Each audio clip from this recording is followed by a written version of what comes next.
I didn't plan on talking about Metroid Dread at all, or any Metroid game at that. I love this series and adore the genre it helped create, but lots of people do, and the Metroid series in particular is a very popular subject on YouTube. Because of this, even if I wanted to cover the game, I'd just be one voice among many, and I probably wouldn't even have anything new to say, or any unique perspective on the game at all. But as my first playthrough turned into 2, into 5, into 15, I started to rethink that position. I kinda think that I do have an, if not unique, at least a little bit of a different perspective on the game from most reviewers or content creators. Since it launched, I've put over 200 hours into Metroid Dread, a game that on my first playthrough, which was 100% completion by the way, took just over 12. So yeah, there's something here that's keeping me coming back again and again and again and again, which is something that only a few specific titles have been able to do to me. Metroid Dread has kinda been dominating my life. Anyways, hey people, it's ScionVyse, and let's see why I just can't stop playing Metroid Dread.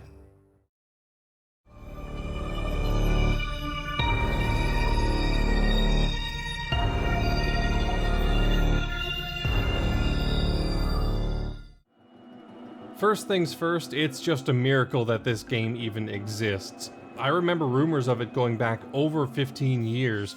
At the time, I had never even played a 2D Metroid game, my only experience with the franchise was Metroid Prime 1 and 2, but as a new fan to the franchise, regardless of my past experience, anything new was going to pique my interest. Of course, nothing came of it. A year turned into 2, into 5, and into 15, and there was no sign of Metroid Dread aside from a little Easter egg in Prime 3 which had no actual relation to the Dread we know now. It seems like Dread was dead or never existed in the first place, and like the 2D series itself, was doomed to fade into obscurity forever.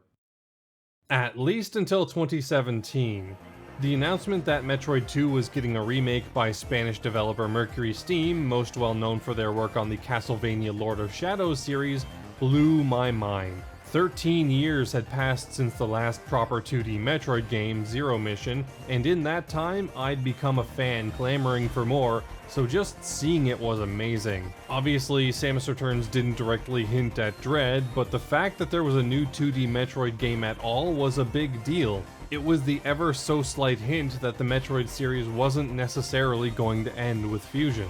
I really like Samus Returns, but I wouldn't call it a complete home run. Metroid 2 was designed to be very long-winded and repetitive, and Samus Returns doesn't do anything to fix that. It's a fairly faithful remake in that sense, but suffers because of it. Add on the new mechanics like free aim and the melee counter, which weren't implemented super well, and you get a game that doesn't quite live up to the pedigree of its predecessors. A solid B-tier game, if you will. But more than anything, Samus Returns showed how much potential there was in Mercury Steam to create a great Metroid game.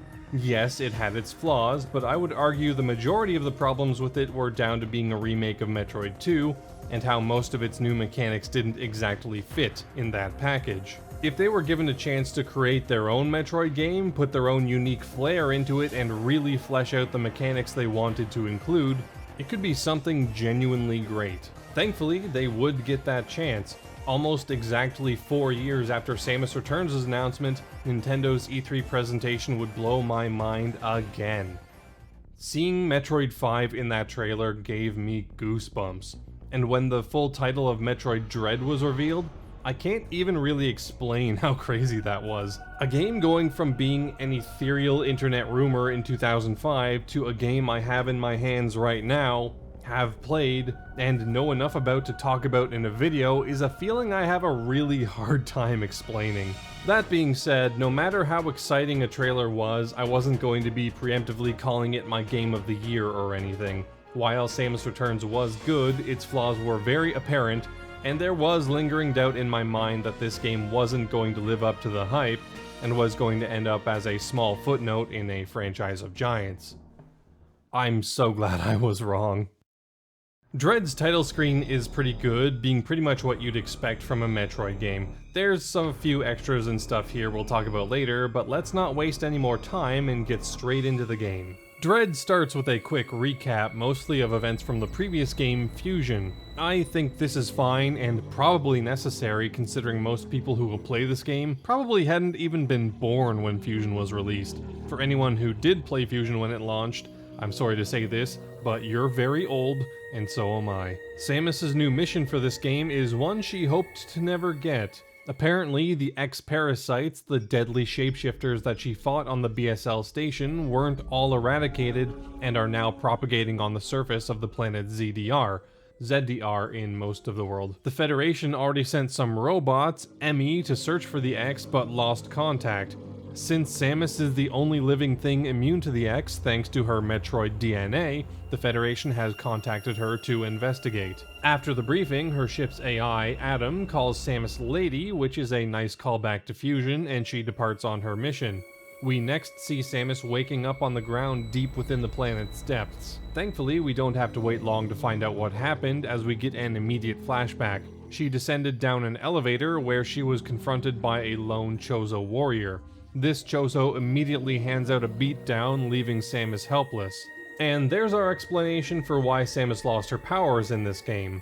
This Chozo, who are a race of sentient bird people who raised Samus and designed her power suit, damaged the suit and removed them. Not a perfect explanation by any means, but it's certainly better than Prime 1's small explosion. When she comes to, she notices that the elevator to the surface has been destroyed, so she has to find her way back to her ship to escape. This is a small but meaningful change to the formula.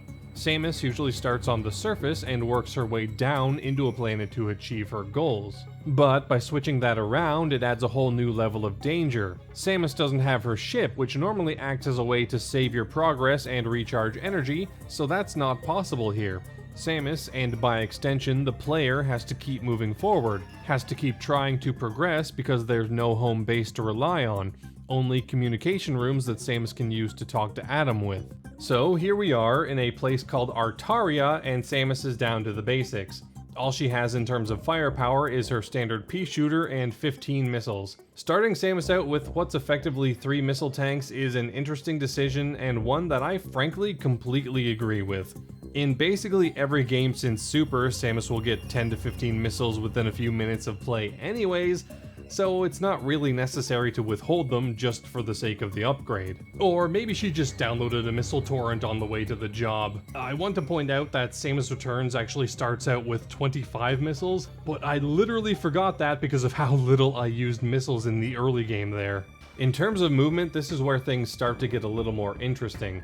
Samus's general running and jumping feel like a smoother, more polished version of Samus Returns' movement, which is fine. There's only one running speed, so you don't have to worry about a run button or anything like that.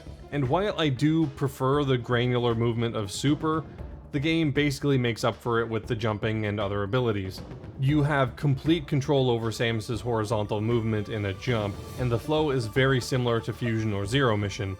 Like previous games, Samus has a standing jump and a spin jump, and just like in those games, you have more minute control of the standing jump and more overall movement with the spin jump.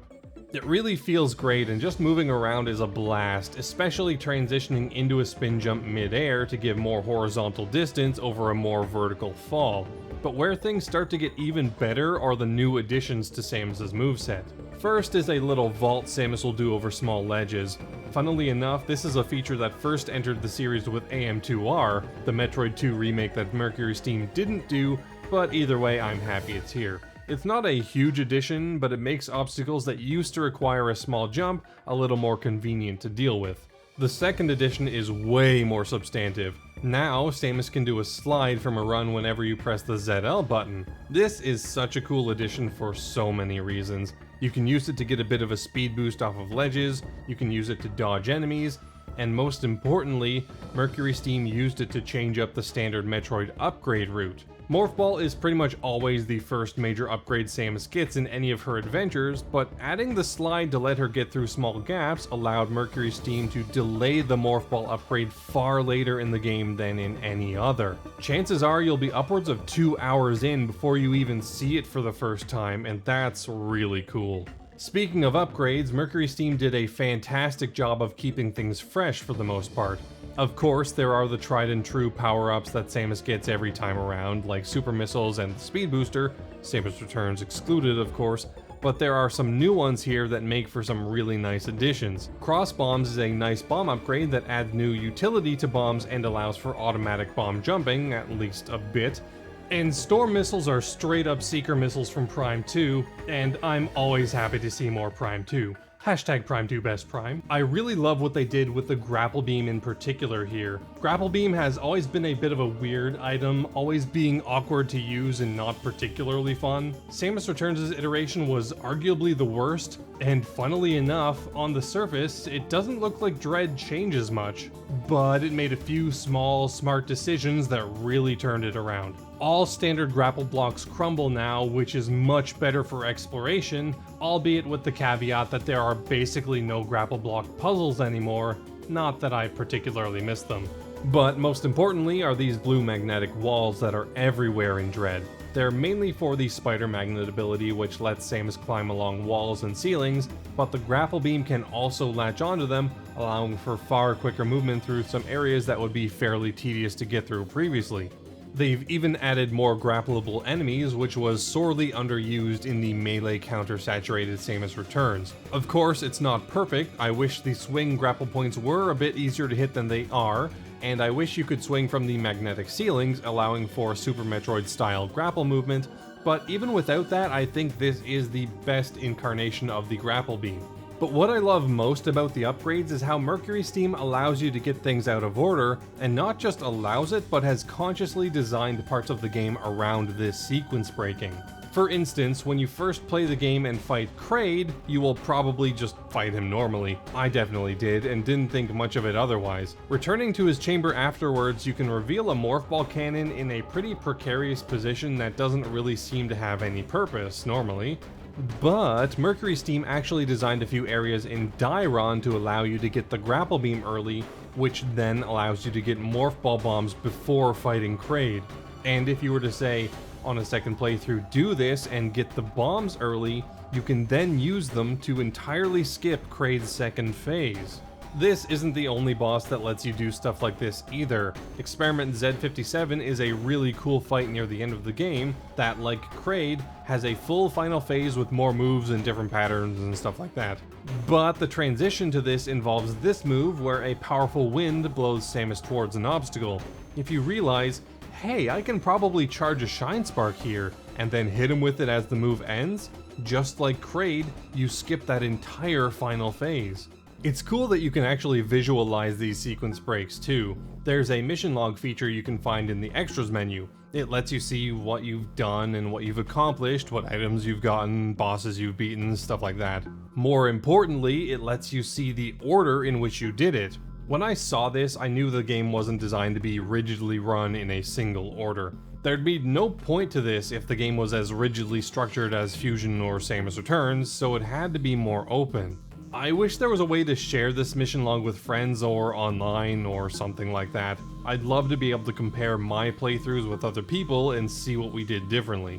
The game really rewards exploration and experimentation. I spent so much time in my first playthrough just trying things out, and more often than not, the game rewarded my curiosity. Not always with a new path through the game or even a main upgrade though. For instance, I experimented running through this dangerously cold area in Artaria before getting the gravity suit. This only got me a missile tank, but it made me curious about what was there and how I'd be able to get there in the future. The game is very good at guiding you from point A to B if you're just trying to move through the critical path though. Some would say too good, and yeah, I do have to agree. There are still lots of one-way paths and blocked routes to keep a first-time player going in one direction. For instance, after getting the Various suit, you end up at a teleporter to Cataris and have no other option than just use it. This is fine because the next goal is in Cataris and the backtracking would be useless, except that's not true since there are hot areas in Artaria that hold upgrades, which would be very useful against the upcoming boss. I don't disagree with the placement of the teleporter, but I do wish they gave the player the option to take the long way around if they wanted to. It would have maintained the clear signposting, but would allow for more exploration without explicit backtracking. There are some ways to circumvent some of this. For instance, there is a developer-made sequence break to get the screw attack without backtracking from a later point in the game, which I've done a few times myself, but it is really obscure and hard to find, a lot like that one Shine Spark in Fusion, so chances are your average player will never even know it exists. However, that really is my biggest annoyance when exploring. For the most part, I feel like the world design is really good for new players and veterans alike, as thanks to it heavily leaning into sequence breaking, there's effectively a different experience for both groups. I have one more small nitpick though. The actual map screen is only okay. I personally really like the square grid maps that previous games had, and while yes, the map here is more detailed, it's also a bit easier to get lost because of it. I hope they go back to a more easy to navigate map in the future. Of course, this is a Metroid game, so on top of the major upgrades, there are some more minor power-ups to find throughout the world. I spent a lot of time thinking about these changes, and ultimately, it's a mixed bag. On one hand, I do like the addition of energy parts, effectively being pieces of heart that become full energy tanks when you get 4 of them. They seem innocuous and not super important when you have less than 2, but once I got 2, I started to think, hey, I could get an energy tank soon, I just need to find 2 more, and began to look more carefully for them. Just like pieces of heart, they're small upgrades that encourage exploration because of the major reward for finding enough. This ends up being even more important since Samus gets far less energy than you'd normally expect in Dread. On the other hand, the changes to the missile expansions is odd.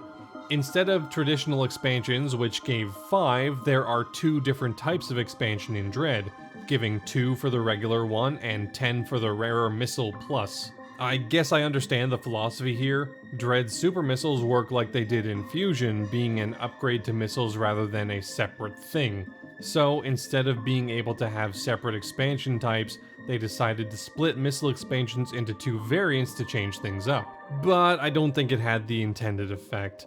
It kinda just made regular missile expansions seem pointless, at least in my mind. When you get up to like 275 missiles by the end of the game, 2 is just a drop in the bucket and hardly seems like a reward. That being said, it does still end up being better than Fusion's solution, which was basically just to give a million power bombs in place of other power-ups, because you definitely need like 70 power bombs. Speaking of power bombs, there is another power-up you can find that doesn't immediately do anything for you. Now, obviously these are power bomb upgrades, but Dread does the zero mission thing here, making them incompatible with the suit until you actually get the power. I understand this decision. Power bombs are incredibly powerful and could basically destroy any difficulty the game has if it handed them out like candy, as was the MO in Fusion. But it definitely sucks that the game artificially withholds them until basically the end of the game. The feeling of outsmarting the game by getting something like a power bomb early is a great feeling, and when the game smacks your hand out of the cookie jar, it is a little bit disheartening. That being said, I do respect the devs for allowing these to be found at all. A team that trusted their players less would have locked them all away behind impassable obstacles until you had the exact right abilities.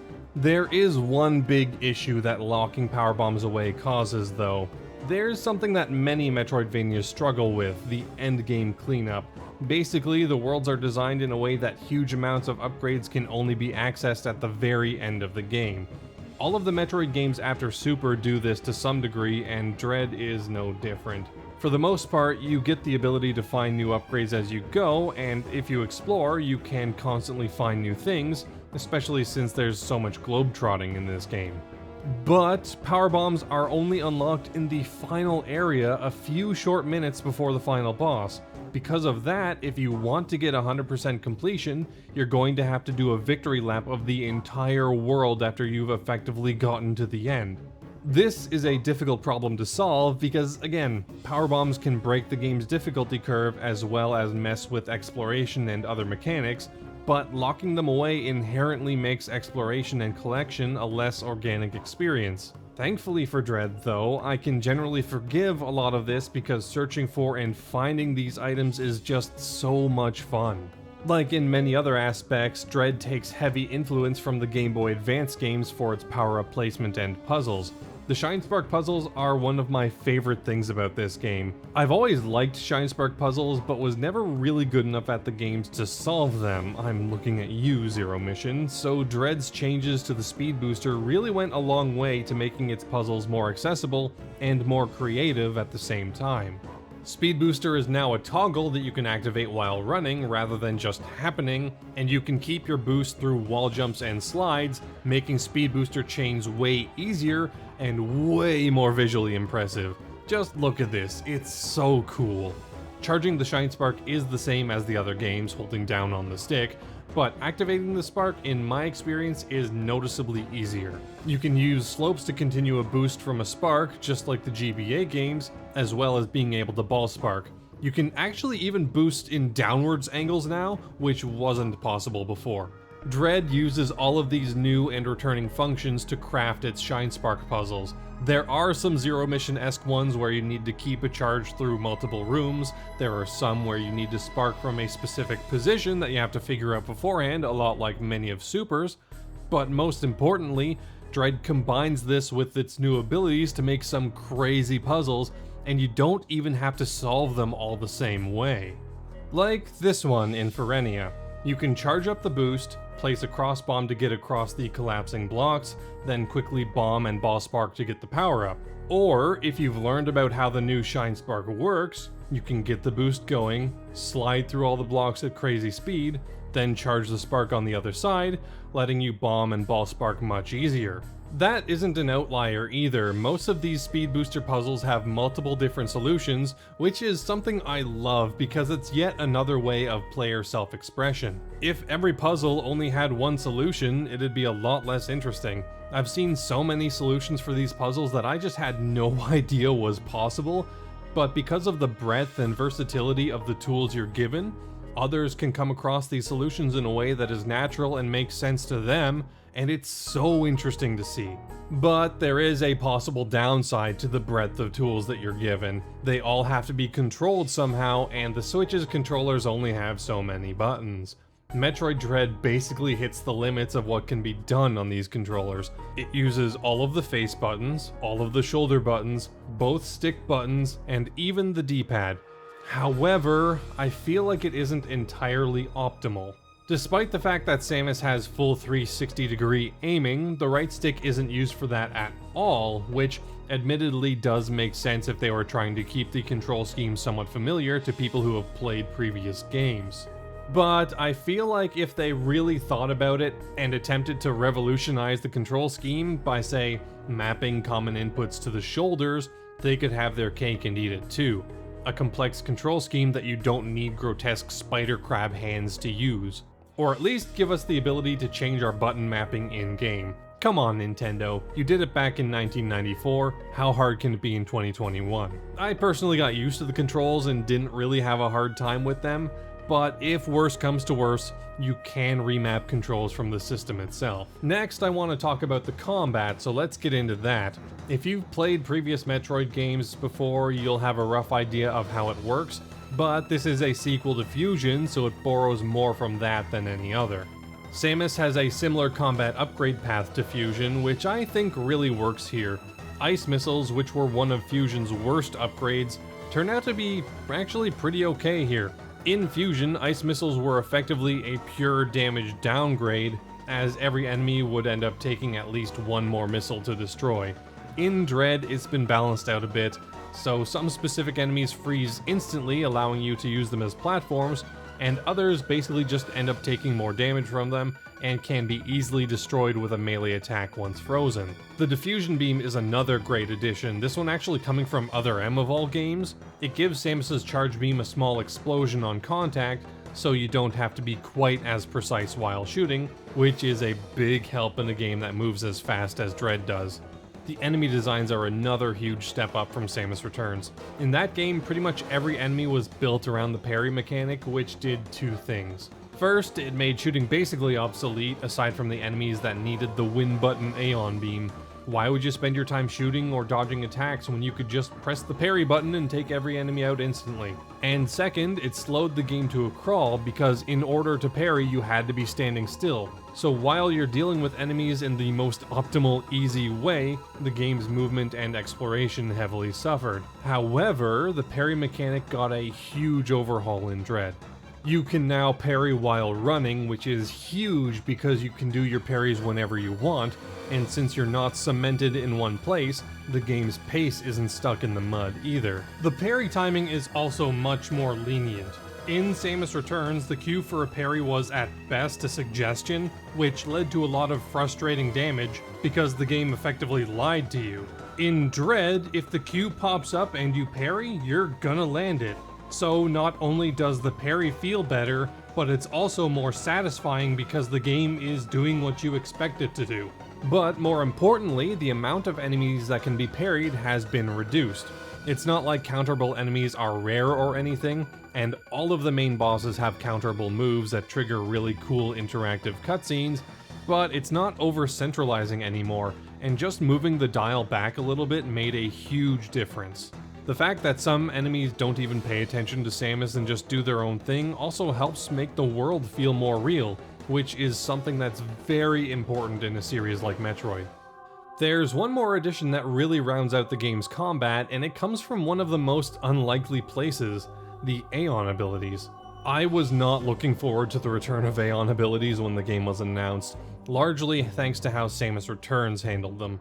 The Aeon Abilities in that game were uninspired, boring to use, and didn't really add much.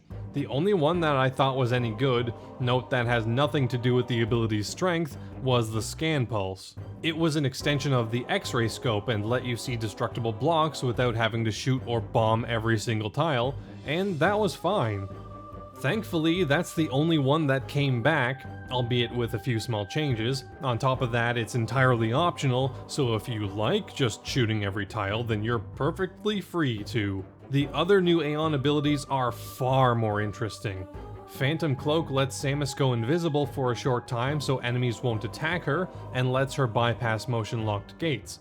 I really like this one as it's a good risk-reward ability in high-danger scenarios. You can go invisible and have enemies lose track of you, but then you can only walk, so it's harder to escape those scenarios. And if you keep the power on beyond the Aeon gauge's limit, you'll start to lose HP until you're left with only 1 energy. I do wish it was a little bit more useful when just exploring, as its main usefulness is in a few specific places, but a cool ability with limited usefulness is still better than a lame one, so it's fine. The final Aeon ability is probably my favorite Metroid upgrade, period. Flash Shift gives Samus up to 3 really fast dodges in a row, and this is amazing. Horizontal movement in combat has always been a big issue in the Metroid games. Samus could always jump really high really quickly, but moving left and right was always at a snail's pace unless you had time to build up Speed Booster. Adding this to the game solves that issue completely. Is an enemy going to attack you? Dodge away. Are the enemies running away? Dodge forward. That's even more important with the improved parry mechanic. It adds a whole new dimension to Metroid combat and allowed the team to be far more ambitious while designing enemies and bosses. Speaking of bosses, Metroid bosses, for a lack of a better descriptor, have never been great. They worked fine in the context of the games they came from, but I would never look at Fusion or Zero Mission's Ridley fights and say they're great bosses, especially compared to a lot of the newer 2D Metroidvanias that have simply been able to use the technology available to them to do more than what was possible before. But giving Samus all of these new abilities, along with the standard arsenal she's known for, big hitboxes that float around the screen and can hurt you if you touch them, would seem archaic, dull.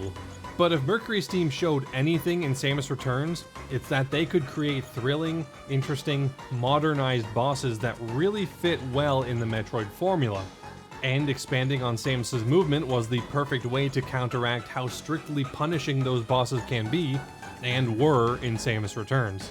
I love all of Dread's bosses. There isn't a single one I think is bad, and 2 of them have shot up to the top of my favorite bosses in the franchise, with only Quadraxis from Prime 2 holding out in the top 3. They're all really well designed, super exciting fights, And as an in-game tip will tell you, no matter what, you're never going to be in a spot where you're guaranteed to get hit.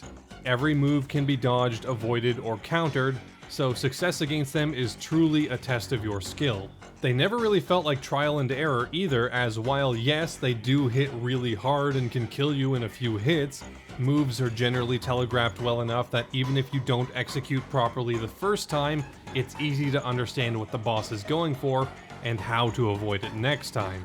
Of course, this really only applies to the main bosses. There are a few mini-bosses spread out across the game that Samus will have to fight several times, and they're just meh. They're not horrible, but they were definitely added to give the game more combat encounters than it would have had otherwise. The Chozo Warriors are fine, as they are interesting fights and have a few different variants, but the Chozo robots are a thing I could have done without 6 of. At least they could have given them 1 or 2 new attacks in the later encounters. Speaking of 6, the final and most advertised thing about Dread are the EMMI that Samus has to face off against throughout the game. These are a little contentious, and my thoughts on them aren't entirely positive either, so let's talk about that. Okay, so technically there's 7, but the first one is broken and is just used as a tutorial for the Omega Cannon, so that one doesn't count. EMMI are robots put onto ZDR in search of the X-Parasites, but for some reason they've gone haywire and are now attacking Samus. Before you say anything, the X aren't at fault for this, as they couldn't possess machines if they were still around, so it's something else. But regardless of who's controlling them, they're going to be a problem, as if they get a hold of you, it's game over. Well, not exactly, as there is a small chance to counter their attack, but it's such a tight window with so little time to react that it's basically irrelevant. Thankfully, the EMMI are relegated to specific parts of the map, easily identified by these special doors, so it's not like they can just get you from wherever, but this decision is one of the reasons people are so split on them. Mercury Steam are clearly fans of Fusion. They originally wanted to do a remake of that game, so it stands to reason that they're also fans of the SAX, a deadly X-Parasite doppelganger of Samus that you can encounter throughout the game, and similarly, if the SAX sees you, you're probably dead. However, one of the reasons the SAX is so terrifying is because during your first playthrough, you can never tell when she was going to show up and kick your ass, despite these encounters largely being scripted. Because of this, you're always on edge. There's always a feeling of dread, since any new room you enter could be your last. With the EMMI, however, since they can't leave their zones, it's much easier to know when you're safe. They're also much easier to track, as a telltale sound will play whenever they're in the same room as you, even if you haven't spotted them. That feeling of being completely ambushed and outmaneuvered by something far more powerful than you just doesn't really happen. The fact that the camera is so zoomed out is a big reason for this. While yes, it makes basically everything else easier and more fun, the game's combat and the flash shift ability simply wouldn't work with a field of view like Fusion's. But if you're trying to instill fear, you need to make everything more claustrophobic. The EMMI need to be able to surprise you, and big open rooms, along with the sound they make as well as the fact that they appear on the map, make sure that they pretty much never can. Now, I get it, I really do. They wanted to try to capture the feeling of the SAX hunting you down while being a bit more accessible. If you don't know how to deal with the EMMI, their encounters can be very stressful, but since you'll be moving through EMMI zones constantly and fending off multiple of them throughout the game, that fear ends up dissipating a bit. That doesn't mean they're any less dangerous than the SAX though. If one sees you, it'll give chase and not let up until it either loses track of you or kills you. And you can't just leave the zones either, the doors will lock behind you until you lose it. This does keep the tension high, but it also risks becoming repetitive. Facing off against 6 of the same enemy that can insta-kill can be pretty tedious if it's not done right. Thankfully, each EMMI has new abilities and ways to move through these zones, so at least each new encounter will be a bit different from the last. Honestly though, the EMMI end up being more annoying than scary, partially due to how punishing getting caught is, yet how forgiving the checkpoints for them are. If you're caught by one, you get sent back to the start of the zone and lose very little progress. I feel like this is the best way to handle it considering the design, but it's also kind of non-optimal. I honestly don't know how to improve it without completely redesigning the game though, so Another thing that didn't quite sit right with me was the sound design. Now, it's not exactly bad, I guess the word for it would be limp. The beams sound good, and landing a parry sounds great too, but more often than not, the sound design wouldn't wow me. Morph ball bombs are kinda plinky and lack any real impact. Enemy sounds tend to be really weak, especially Kraid, who sounds more like Baby Mario than a giant monster.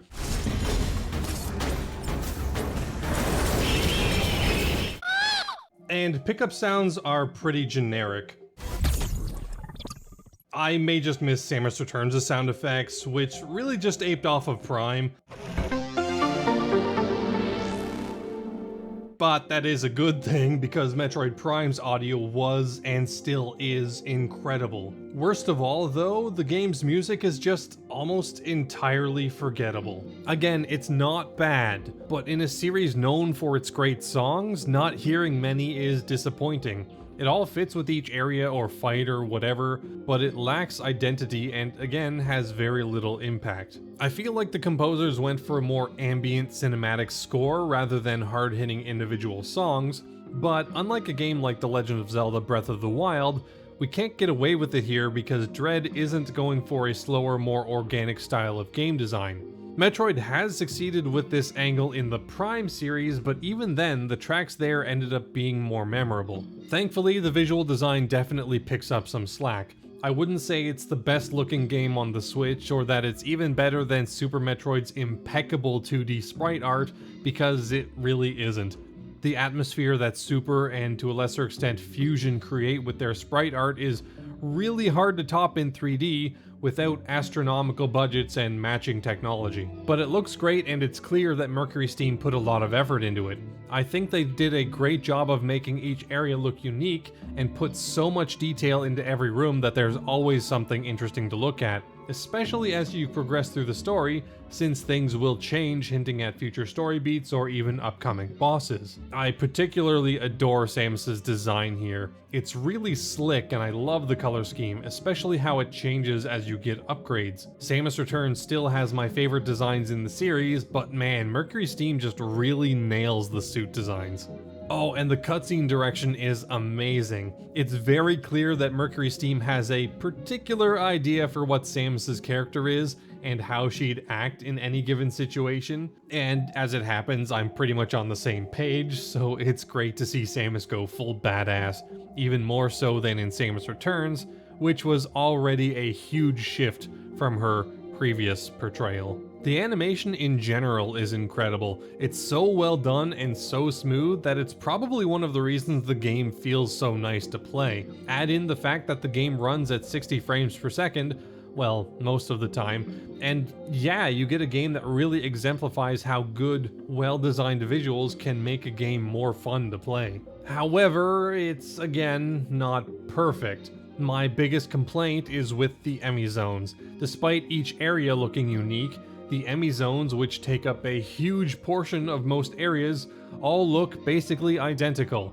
I feel like a bit of variety, even with adapting some of the surrounding areas' motifs into each zone, would have gone a long way to making the EMMI zones more interesting to move through, especially after that EMMI is gone. Oh, and there's also the fact that most foreground squares are just black voids instead of having any detail. Dread is actually the odd one out in this regard. Every other game in the series, including Samus Returns, had detailed foregrounds. This was definitely to help with the game's performance, as Dread does struggle to hit 60 frames per second, even without this extra detail, but that really goes to show how a less powerful system can be a detriment to a game. These black voids are pretty noticeable, and on a more powerful system, I guarantee Mercury Steam wouldn't have had to choose between a game that runs well and a game that is, at least visually, fully realized.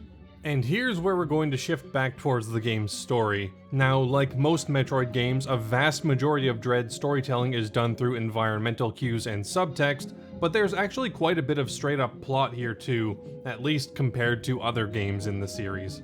This is also the culmination of 30 years of stories, and Dread doesn't directly go into a lot of it, so if you aren't familiar with Samus's tale up until this point, some of the plot points may not hit as hard as they could have, or even at all, so yeah.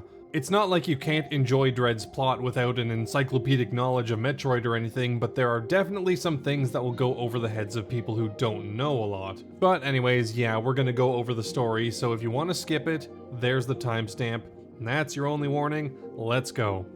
So when we left off, Samus was in Artaria just starting her journey. There aren't many plot beats for the first few hours, only conversations with Adam, with him now calling Samus by her full name. Eventually, Samus makes her way to a place called Ferenia, where she sees a strange Chozo mural and is suddenly attacked by an EMMI. However, she's saved by a second live Chozo, this one going by the name of Quiet Robe. Let's talk about the Chozo for a bit. The Chozo are arguably the Metroid franchise's biggest mystery.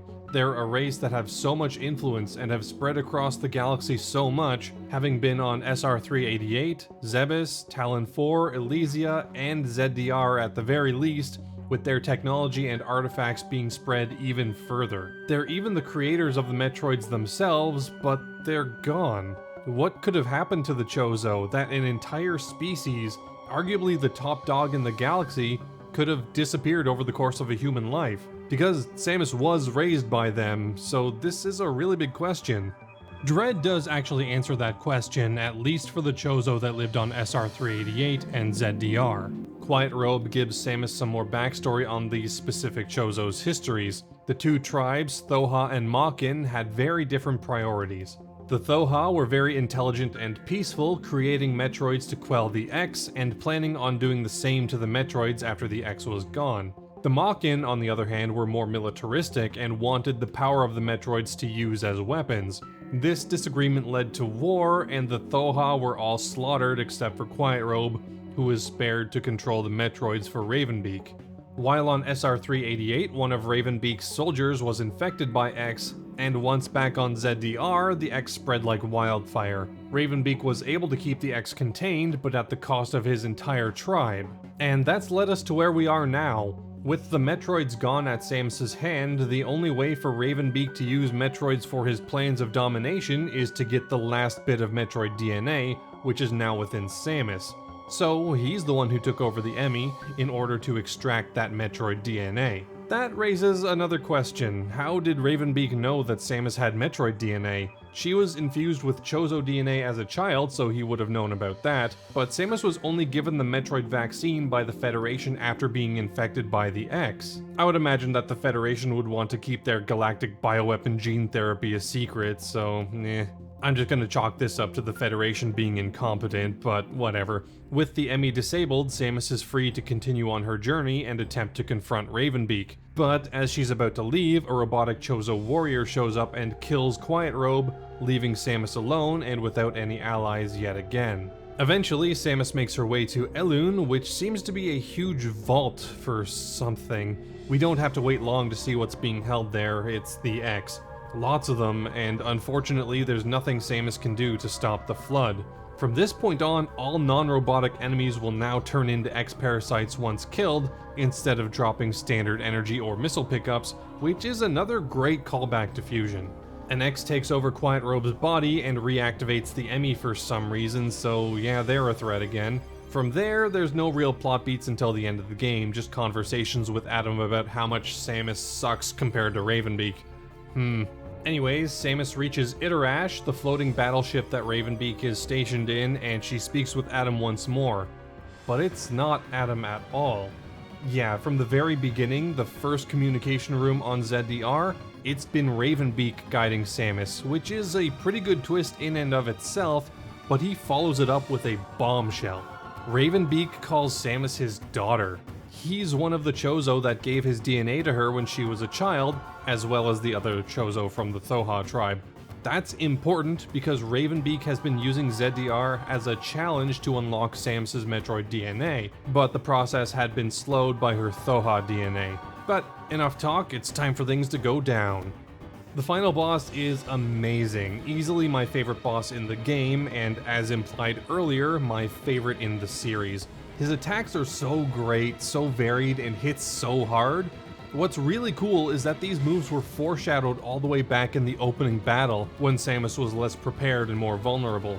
But now we can fight back. After the first phase, Ravenbeak sheds his cloak and spreads his wings, taking to the sky for the second. After that... oh no, we're not doing that. The third phase is a harder version of the first with new moves and abilities. I think that works. It shows Ravenbeak is having to try harder to take Samus down, but eventually we beat him, or so we think. Of course, Ravenbeak isn't done. In fact, he's still got more fight in him than Samus does. He uses his version of Flash Shift to do the physically impossible neck grab thing and starts to choke Samus out, claiming he will clone her and have his own army of Metroids to conquer the galaxy. But then Samus wakes up and goes nuts! Holy crap, this was crazy. She screams like mad and uses her Metroid powers to drain Ravenbeak's energy, as well as his fortress, causing it to crash into the ground below.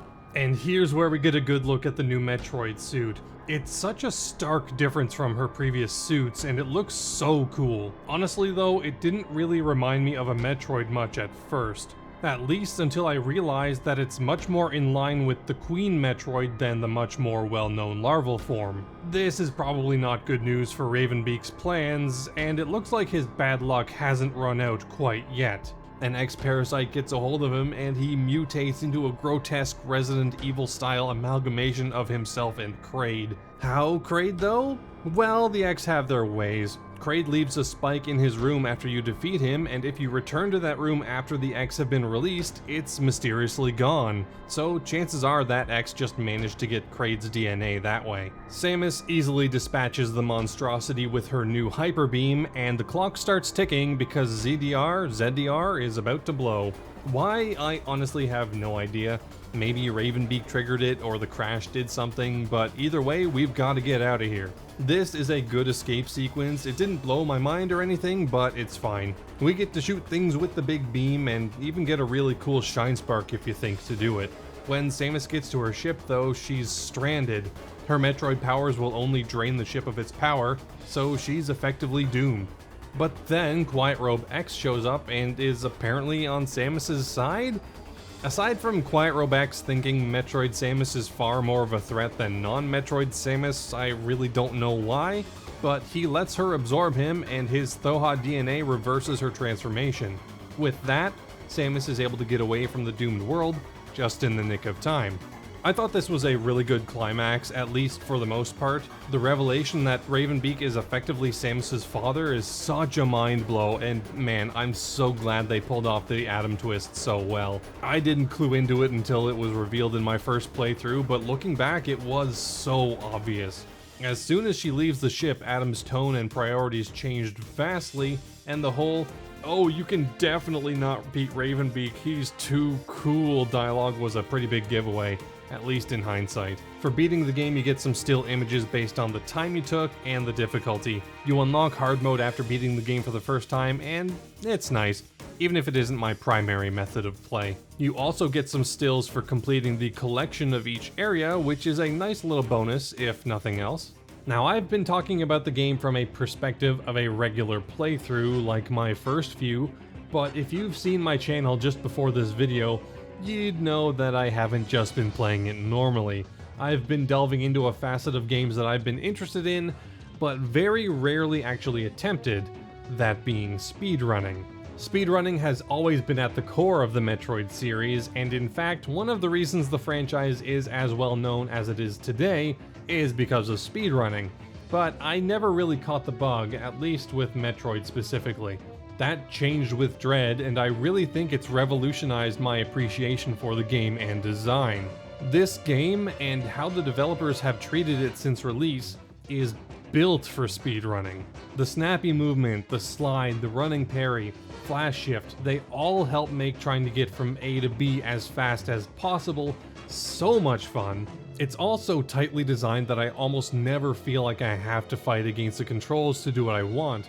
It's purely whether or not I'm good enough to make it happen. A game with good fluid movement is a game I'm generally going to be more likely to enjoy, and Dread has some of the best movement I've experienced in a game in a very long time.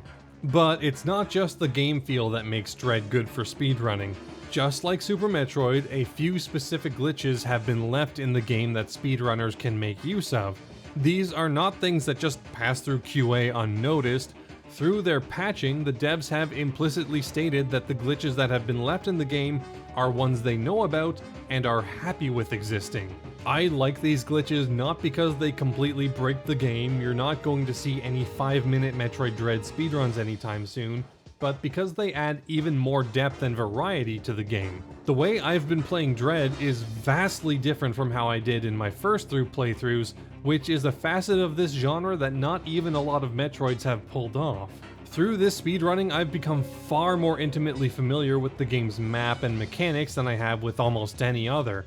It's so satisfying, using my mechanical skill, knowledge of the map and its mechanics, to show a mastery of it, and breeze through it faster and more efficiently than the vast majority of other players. I'm no world record holder or anything, but considering that over 1 million people have bought and played this game, knowing that only a couple dozen people have been able to play it better than I have is a surreal feeling. Obviously, I can't expect many people to be able to relate to this, nor am I saying that speedrunning the game at my level or better is a reason for any one person to play it. It's not. You should play it for its brilliantly designed bosses, amazingly complex and intricate world, and buttery smooth game mechanics that elevate it towards the top of its genre. This is simply a reason why I love Dread enough to play a 10-hour game for almost 200 hours. I just think this is a game that's good enough that you can dedicate that much time to it and still be having a blast every time you play. Metroid Dread was the best game I played in 2021, and it's not even a competition. It has problems, it absolutely does. The sound design is middling at best, it can be a bit too linear if you don't know your way around, and the EMMI lose some of their impact pretty quickly, but honestly, none of that really matters to me. It's such a great experience from beginning to end that these problems that I would probably rag on more in other games just fade away. That being said, I absolutely understand if any of Dread's small issues end up being bigger problems for other people, or even if Dread's faster pace and more action-oriented gameplay doesn't sit right with people who grew up with the more methodical, slow-paced exploration of the first 3 games. Those opinions aren't wrong, I won't bemoan people who have them, but for me, this game just ticks all the boxes. And for those people on the fence, I don't think I have to say this, but I recommend trying it out. In a lot of ways, Metroid Dread is my perfect video game, and if you give it a shot, it may very well end up being yours too. And even if it doesn't end up hitting that level, it's still an excellent entry into a series that, at its best, is almost unparalleled. Anyone could put Super Metroid, Fusion, or Zero Mission at the top of their best game of all time lists, and I'd have a hard time disagreeing. I feel that Dread, even with its flaws, stands at their equal. And even if we have to wait until the next Nintendo system, if Mercury Steam is able to get a third shot, I trust them to build on what they've established here to create something even better. Thank you so much for watching.